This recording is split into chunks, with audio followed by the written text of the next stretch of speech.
Hello and welcome to REA's session on managing the challenges of relocation and change. William Bridges, a well-known change management consultant, said it is when we are in transition that we are most completely alive. We're going to spend the next few minutes exploring constructive strategies and techniques for managing the stress that inevitably comes with change. Did you know that every year hundreds of thousands of people move? In fact, many families move routinely every 2 or 3 years.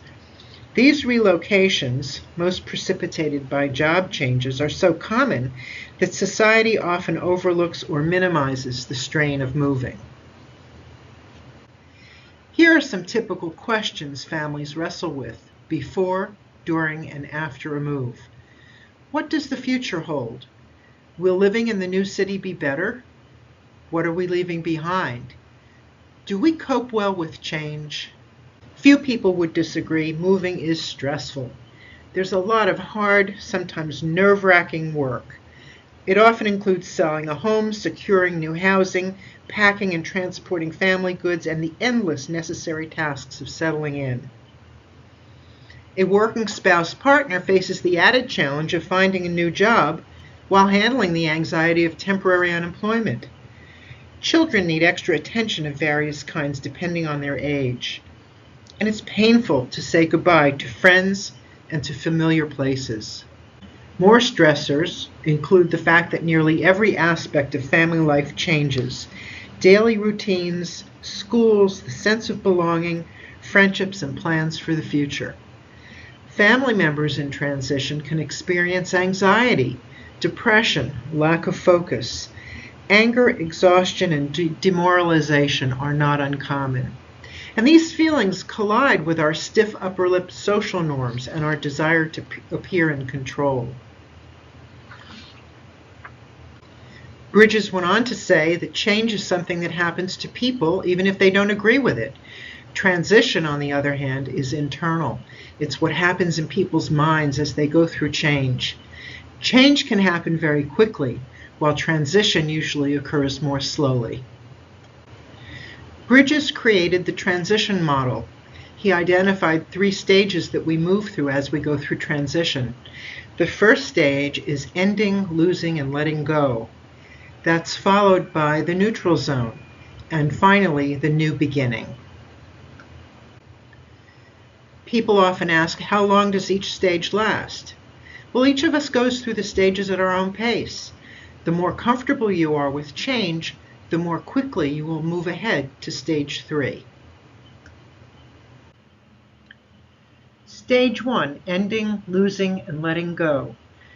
This stage starts when we're first presented with a change, and it's often marked with resistance and emotional upheaval, being forced to let go of what is known and comfortable.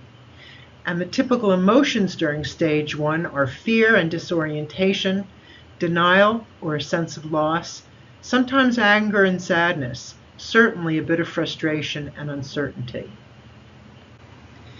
When we move into stage 2, which is the neutral zone, people affected by the change can often feel confused, a little bit uncertain and impatient.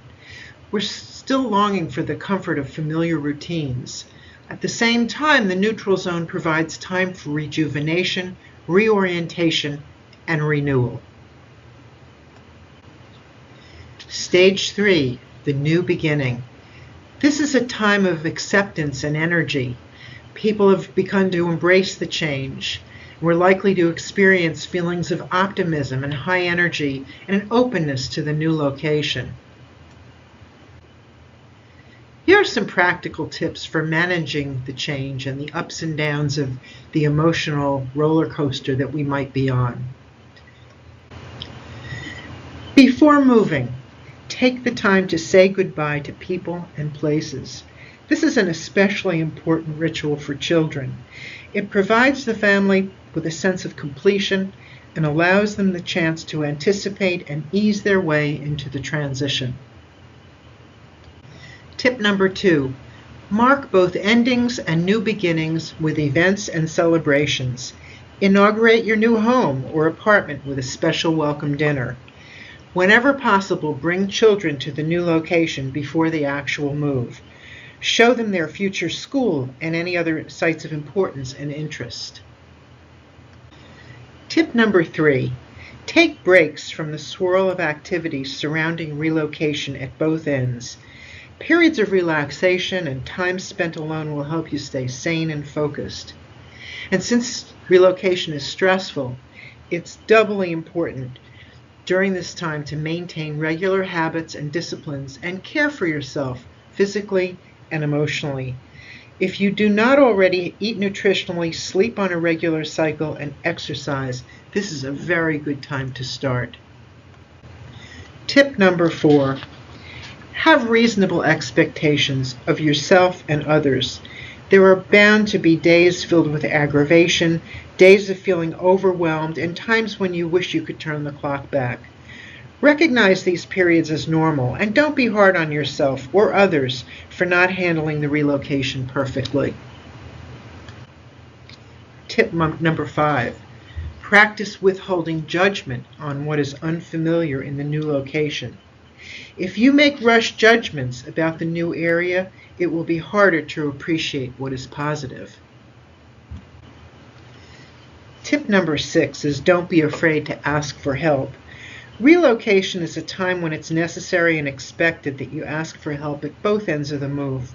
Most people, friends and family, are delighted to be asked, whether it's to help pack at one end or to explain the transportation system at the other.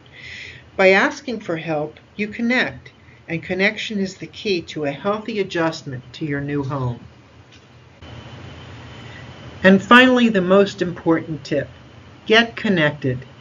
If your neighbors don't come over to welcome you, take the initiative to introduce yourselves. It's not comfortable for anyone, but do it anyway.